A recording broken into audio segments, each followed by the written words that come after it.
Bonjour à tous.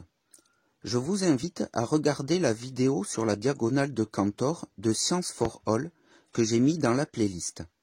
Je vais refaire exactement la même démonstration que Science for All. Je vais refaire la démonstration de Cantor. Je vais donc écrire une liste des nombres réels écrits en base 2, c'est-à-dire uniquement avec les chiffres 0 ou 1.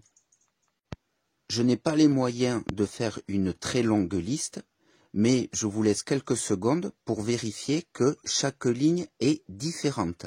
Je n'ai pas répété deux fois le même nombre.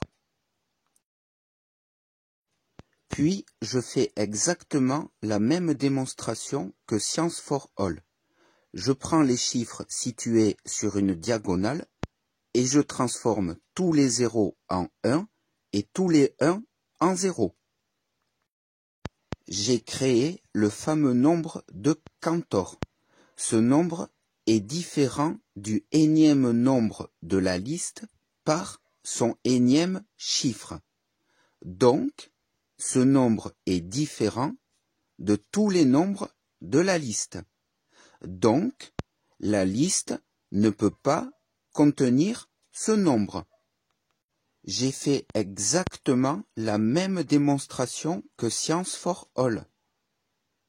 Et pourtant, la liste contient le nombre de Cantor.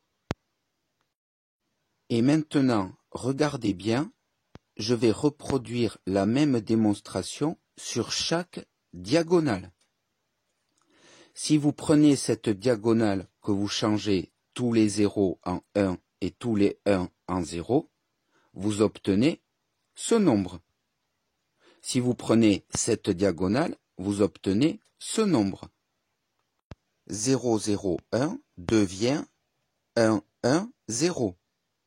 1, 0, 0 devient 0, 1, 1. Et enfin, les 3 1 deviennent 3 0.